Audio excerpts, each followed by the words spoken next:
Pemirsa, harga rumah di DKI Jakarta yang semakin melambung tinggi menjadi momok tersendiri bagi masyarakat, terutama para pekerja yang gajinya hanya berkisar UMR atau upah minimum regional, sehingga mereka lebih memilih rumah di daerah penyangga karena harganya yang masih masuk akal dan masih masuk di kantong.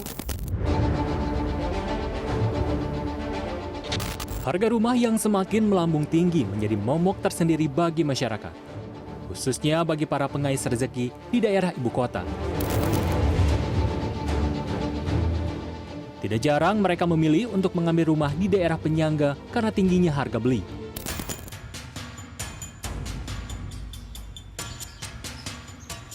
Salah satunya Aji, seorang kasir di salah satu hotel wilayah Jakarta Pusat.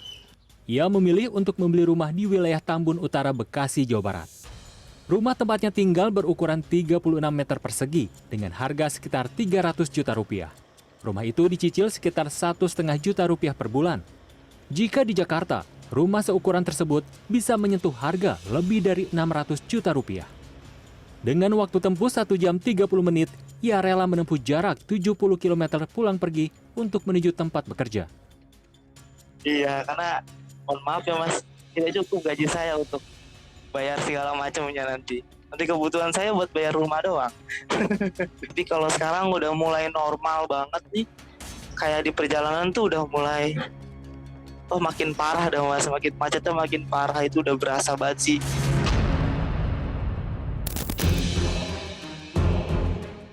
Tidak hanya kaum milenial, hal ini juga merambah ke selebritas Sophia Latjuba. Dikutip dari detik.com, pada Mei silam ia mengatakan harga properti di daerah ibu kota terlalu tinggi. Harga yang dikeluarkan tidak sepadan dengan apa yang didapatkan.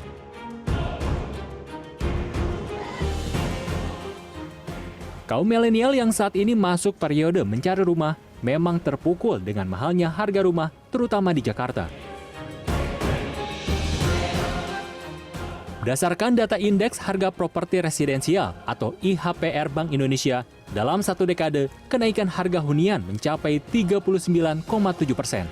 Sedangkan kenaikan upah minimum regional di seluruh Indonesia berkisar 3% per tahun, lebih dipengaruhi kenaikan inflasi. Data dari PPDPP Kementerian PUPR juga menyebut, ibu kota menjadi provinsi dengan tingkat kepemilikan rumah terendah, yakni hanya 51%.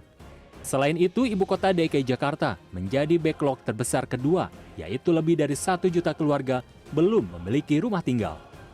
Kalau dari data Bappenas itu adalah ada 63 juta milenial atau penduduk di usia 20-35 tahun. Memang itu menjadi sasaran kita juga. Masyarakat milenial yang punya gaji di bawah 4 juta, mereka bisa menyicil sekitar 1,3 juta. Kalau 4-7 juta bisa menyicil 1,3 sampai 2,3 juta.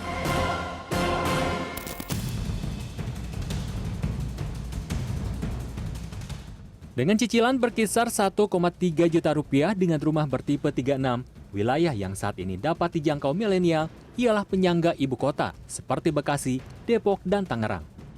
Financial Planner Agustina Fitria menyebut, milenial sebenarnya bisa menabung dengan maksimal dengan mengurangi pengeluaran yang tidak dianggap perlu. Ya, jadi untuk pertama kali ya dengan kemampuan kantong dulu gitu. PR-nya memang kalau tinggalnya di pinggir tapi bekerjanya di Jakarta kan ada biaya transportasi ya yang harus dikeluarkan untuk gitu.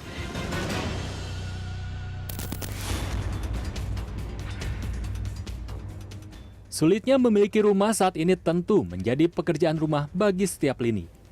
Tidak lagi di beberapa tahun mendatang, Indonesia terutama ibu kota akan kebanjiran bonus demografi. Tentunya, rumah menjadi kebutuhan pokok yang harus dipenuhi masyarakat. Aditya Aksani Takwim, Muhammad Iqbal, Jakarta.